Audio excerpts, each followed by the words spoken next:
Assalamualaikum warahmatullahi wabarakatuh. Alhamdulillah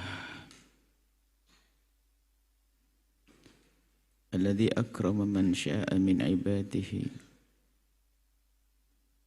bi hubbil khairi wat ta'ati. Fa salatullahi wa salamuhu ala imami ahli khairi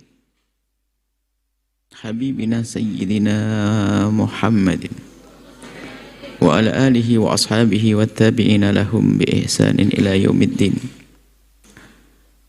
Allahumma ya Rabbana barik lana fi lailatina hadhihi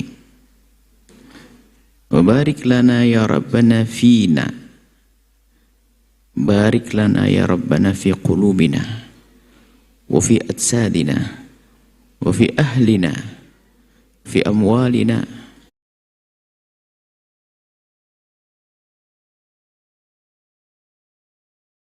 kinda Nabi Muhammad sallallahu alaihi wasallam. Alhamdulillah, malam ini seperti biasa kita bisa istiqomah untuk mengadakan acara. Biasa kita baca sejarah baginda Nabi, kemudian bersalawat kepada baginda Nabi. Hanya malam ini acara pembacaan sejarah atau maulid kita tunda, kita akhirkan karena bertepatan malam ini adalah malam nisfu Sya'ban. Yang malam nisfu Sya'ban ini disepakati para a'immah. Beliau-beliau para a'immah menganjurkan kita untuk menghidupkan malam nisfu Sya'ban, menganjurkan kita untuk menghidupkan malam nisfu Sya'ban dengan bermacam-macam amalan. Sedikit perlu kami hadirkan karena di sana ada hamba Allah yang begitu mudah menuduh dan mengatakan bahwa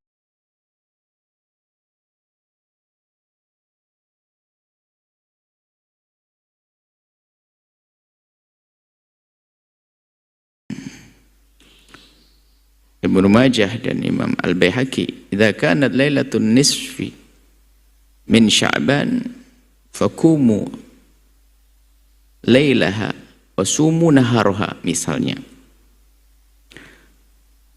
Banyak ulama hadis mengatakan hadis ini adalah lemah, tidak bisa dipakai. Baik, seandainya kita ngikuti pendapat ulama-ulama hadis yang mengatakan bahwasanya hadis ini adalah lemah, tidak bisa dipakai, apakah itu artinya menghidupkan malam nisfu Sya'ban tidak boleh? Apakah hadis hanya satu itu saja? Ini yang perlu kita fahamkan. Sebab kadang mentang-mentang ada satu hadis begitu langsung dianggap menghidupkan malam nisfu Sya'ban adalah sesat.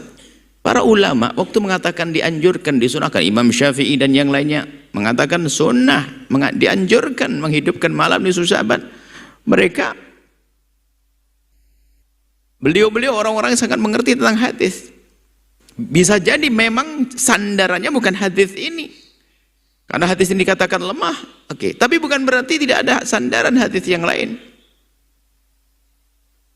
Maksud kami jangan tergopoh-gopoh mengatakan itu bid'ah. Oke lah, Anda tidak mau, oke. Anda tidak melakukan, gak ada masalah. Tapi mereka yang melakukan, tinggal kita lihat amalannya apa yang ada di dalamnya. Yang jelas semua amalan yang bisa dilakukan di luar nisfu Sya'ban bisa dilakukan di malam nisfu Sya'ban.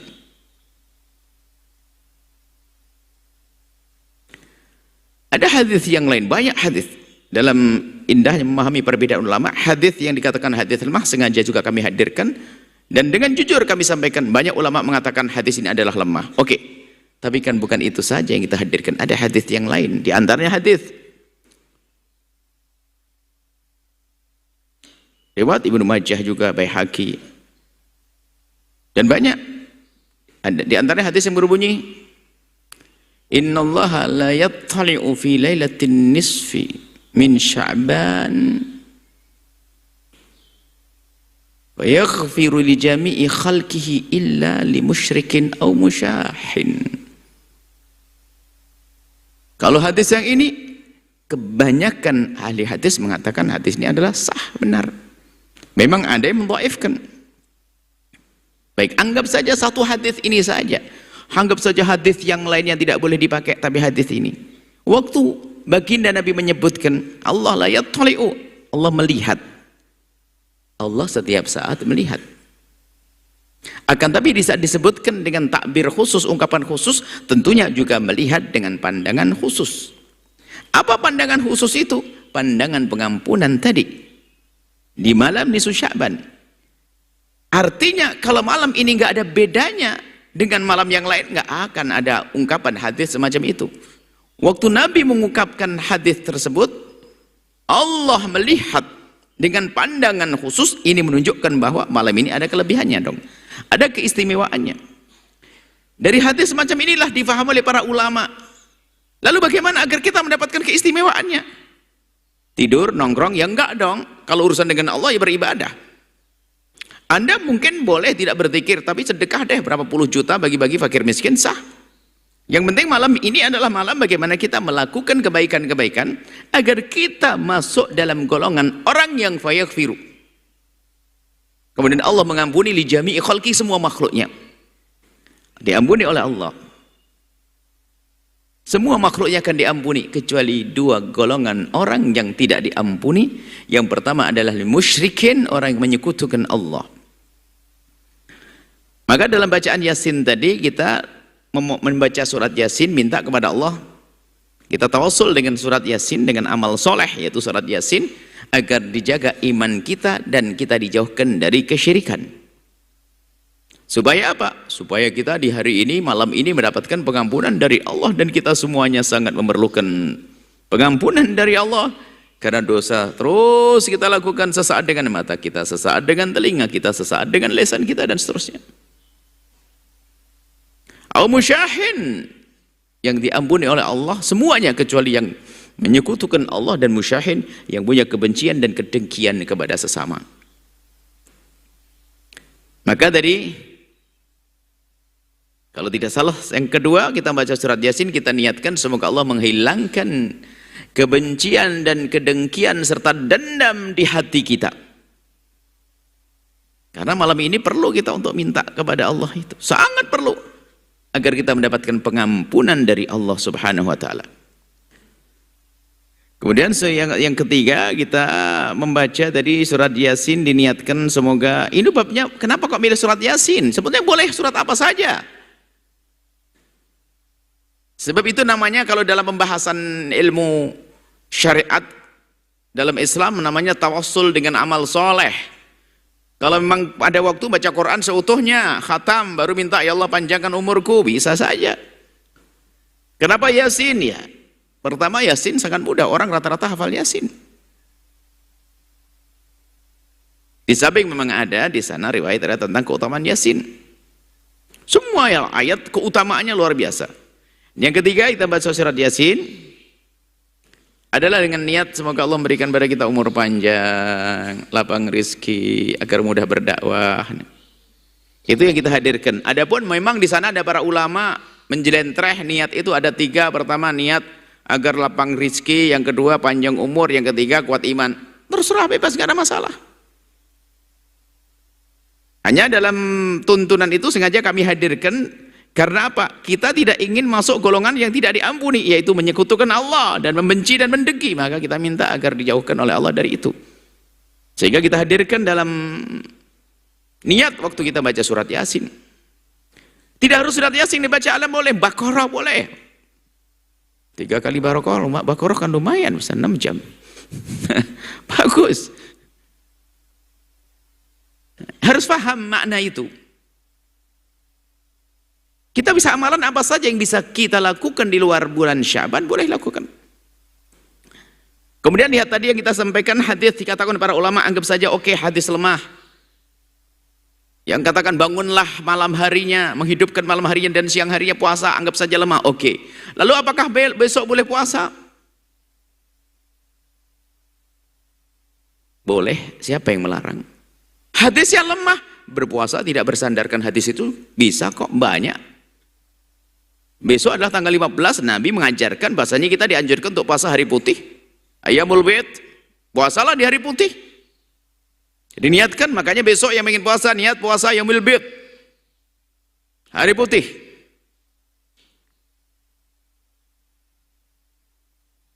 Dan itu sangat tepat, karena begini, disebutkan bahasanya, kalau ada hadis dhaif, kan para ulama mengatakan, hadis dhaif, kalau ingin diamalkan dengan catatan dhaifnya tidak parah-parah amat, di antaranya apa? Di saat kita mengamalkannya, jangan menisbatkan kalau itu dari Nabi.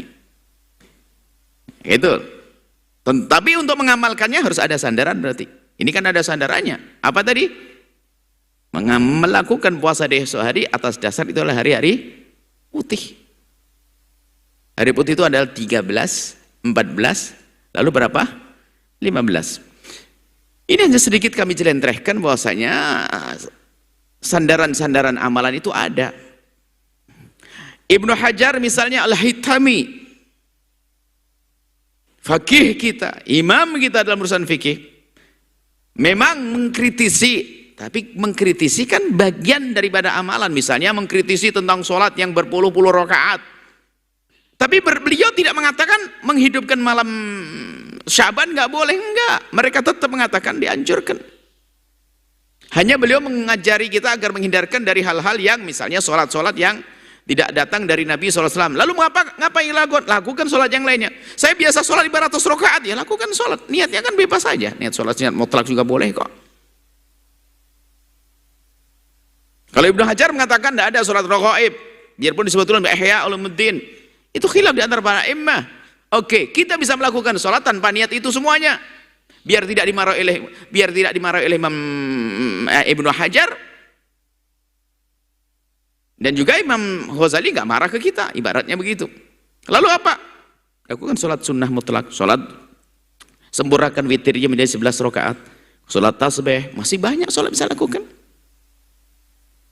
Maksud kami apa? Kalau sudah ulama sebanyak itu mengatakan malam ini adalah malam yang dianjurkan untuk dihidupkan, nggak mungkin tidak ada sandarannya itu saja, wahai hamba Allah. Jangan gampang terpengaruh dengan orang yang mengatakan ini bid'ah, ini sesat dan sebagainya. Begitu gampangnya menyesatkan amalan-amalan.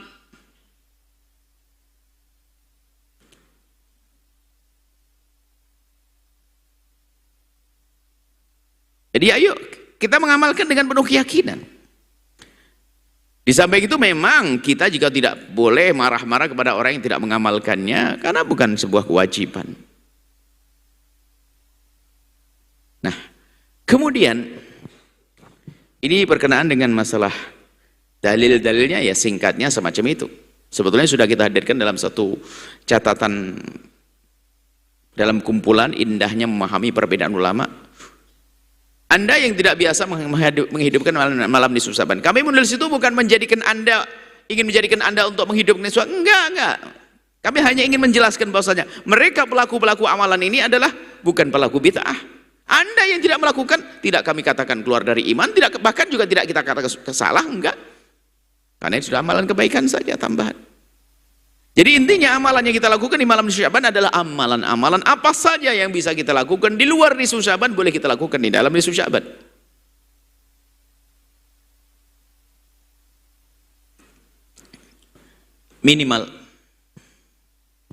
Minimal hidupkan malam nisfu Syaban seperti halnya hari yang lain sebetulnya. Cuman di malam nisfu Syaban harus lebih serius kita.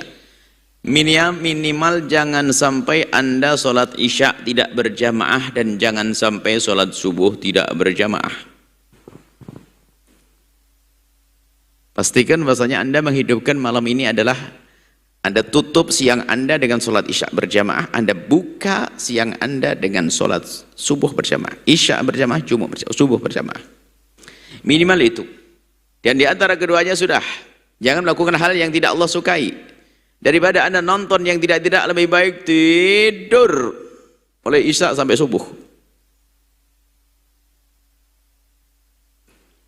Kemudian setelah itu martabat yang kedua adalah Anda ambil bagian malam, sepertiga akhir malam untuk melakukan ibadah-ibadah. Seperti nanti akan dilakukan oleh para santri. Sebetulnya kan kegiatan setiap hari itu. Hanya di bulan Sya'ban kita tambah lagi. Karena anak-anak jam setengah tiga sudah pada bangun. Hanya kalau malam Sya'ban kita tingkatkan lagi. Selagi para ulama mengatakan dianjurkan, ya kita tingkatkan. Yuk kita bangun. Yang belum biasa bangun, bangun. Tingkat yang paling tinggi adalah ya lebih banyak dari itu dong. Habis maghrib terus menghidupkan bainal isya'ain, maghrib dengan isya, kemudian sampai isya ditambah lagi sedikit, mungkin istirahat sesaat, bangun lagi sampai pagi nunggu isyraq. Lah itulah waktu. Itu hebat, tingkat paling utama. Minimal itulah kita tingkat yang kedua saja deh. Habis sholat isya berjamaah, kita istirahat, nanti jam 1 jam 2 bangun sampai pagi, sholat subuh berjamaah, habis sholat berjamaah nunggu isyraq, habis isyraq istirahat. Allah. Sholat duha sekalian istirahat, waduh sempurna. Besok puasa, hari putih puasa. Ibu-ibu yang solehah punya utang, bayar utang. Artinya jangan gampang dilarang dah ibadah-ibadah. Yang biasa sholat malam ini 100 rakaat, lakukan. Cuma niatnya saja dirubah dari niat yang semula adalah niat apa itu yang sering disebut oleh Imam Ghazali, dan ini Imam Nawawi mengatakan, Ibnu Hajar nggak mau. Sudahlah, kita menghindar saja tanpa harus merendahkan, mengolokkan mereka ulama-ulama besar. Selesai. Itu yang perlu kami hadirkan, singkat. Jadi insya Allah setelah ini sholat isya zikir secukupnya, baca Quran secukupnya, kemudian istirahat, bangun lebih awal. Dan jangan lupa sholat subuh berjamaah, banyak doa, banyak istighfar, banyak baca la ilaha illallah biar kuat iman, sholat pada baginda Nabi SAW ya, Masya Allah. Ini saja yang bisa kami hadirkan pada kesempatan ini. Semoga benar-benar malam ini adalah betul malam kita mendapatkan pengampunan dari Allah, dan tolong hadirkan renungan yang dalam. Jika kita punya permasalahan dengan siapapun, pastikan malam ini Anda sudah lapang dada kepada orang yang berbuat salah kepada Anda, yang memfitnah Anda, yang menggunjing Anda, menyakiti Anda. Pastikan qalb Anda, hati Anda sudah menjadi qalbun salim, yang selamat, gak ada dendam. Pastikan malam ini jangan rugi, jangan sampai menjadi orang yang rugi. Pastikan malam ini yang punya masalah, dendam, benci, dengki, hapus malam ini dengan panjatan-panjatan doa kebaikan kemuliaan untuk orang-orang tersebut. Semoga Allah menjadikan kita hamba yang saling mencintaikan Allah. Allah menguatkan iman kita. Bismillahirrahmanirrahim. Alhamdulillahirabbil alamin. Allahumma shalli ala sayyidina Muhammad wa ali sayyidina Muhammad. Allahumma ya Allah, pandang kami dengan kasih sayang dan cinta dari-Mu ya Allah. Malam ini Allah, kami mohon kepadamu ya Allah, bersihkan kami semua dari hati kami dari kesyirikan ya Allah. Baik syirik khafi atau jali, syirik terang-terangan yang besar, syirik besar atau syirik kecil ya Allah. Bebaskan kami dari itu semua ya Allah. Jaga iman kami, kuatkan iman kami ya Allah. Dan kami mohon ya Allah di malam ini, jauhkan kami dari kebencian, kedengkian, dendam kepada sesama kami ya Allah. Maka kami mohon, jika ada hamba-Mu ya Allah yang berbuat zalim kepada kami, menyakiti kami, aniaya kepada kami, menfitnah kami, menggunjing kami, prasangka buruk kepada kami, maka kami mohon ampuni dia ya Allah. Sungguh kami tidak ingin mendendam ya Allah. Kami tidak ingin menjadi musyahin yang malam ini tidak akan mendapatkan pengampunan dari-Mu ya Allah. Kami ingin lapang hati ya Allah. Kami maafkan semuanya itu ya Allah, dan ampuni kami ya Allah. Dan kami mohon ya Allah, berikan kepada kami kesempatan untuk berjuang lebih lama, lebih luas, lebih banyak ya Allah. Kami rindu pangkat tinggi kelak di surga. Kami ingin punya pangkat tinggi dan tinggi dan tinggi hingga kelak ya Allah bisa bersanding dengan kekasih-Mu Nabi Muhammad. Ampuni orang tua kami dan guru-guru kami, berikan kasih sayang-Mu kepada mereka yang telah kembali kepada-Mu. Ampuni dan berikan kasih sayang-Mu ya Allah. Yang masih hidup, panjangkan umur mereka dalam ketaatan serta sehat walafiat. Wujudkan keindahan dalam rumah tangga kami, suami istri yang saling mencintai karena-Mu ya Allah. Jauhkan kami dari memutus tali persaudaraan, ya Allah. Jika ada yang mendengar suara ini, ya Allah, kakak adik yang bermusuhan gara-gara rebutan waris, maka kami mohon malam ini, ya Allah, pertemukan hati mereka dalam cinta, jadikan mereka menjadi orang yang berdamai, ya Allah, malam mulia ini, dan ampuni mereka, ya Allah. Ya Allah, ya Allah, yang masih makan makanan yang haram, yang masih rizkinya haram, ganti dengan yang halal. Wahidat yang maha kuasa yang bisa merubah apapun dan siapapun, ya Allah. Ya Allah, rubah keadaan kami dari yang baik menjadi lebih baik, yang tidak baik menjadi baik, ya Allah. Sang sempit rezeki, lapangkan dengan rezeki yang halal, penuh berkah yang sakit, dan sembuhkan yang punya hutang, mudahkan kami dalam membayar hutang kami, ya Allah. Anak-anak kami, pandang mereka dengan kasih sayang-Mu, ya Allah. Santri-santri kami, pandang mereka dengan kasih sayang-Mu, ya Allah. Ya Allah, jadikan kami dengan mereka, ya Allah, kelak menjadi penghuni syurga-Mu bersama kekasih-Mu Nabi Muhammad. Ya Allah, kami mohon, ya Allah, panjangkan umur kami dalam ketaatan serta sehat walafiat. Berikan kepada kami semua husnul khatimah, mati dalam keadaan iman. Dan kami mohon, ya Allah, jadikanlah ucapan kami di akhir hayat kami kelak saat Engkau hendak mencabut nyawa kami. Kami ingin saat itu, ya Allah, hati dan lidah kami mampu mengucapkan kalimat agung dan mulia, la ilaha illallah Muhammadur Rasulullah, la ilaha illallah Muhammadur Rasulullah, la ilaha illallah Muhammadur Rasulullah sallallahu alaihi wasallam. Rabbana atina fid dunya hasanah wa fil akhirati hasanah wa qina adzabannar. Wa sallallahu ala sayyidina Muhammadin wa ala alihi wa sahbihi wasallam. Walhamdulillahi rabbil alamin. Al-Fatihah. Bismillah. Nasta'inu syaratal ladzina an'amta 'alaihim maghdubi 'alaihim waladdallin. Amin ya rabbal alamin. Mohon maaf dan doa selalu, wabillahi taufiq wal hidayah. Assalamualaikum warahmatullahi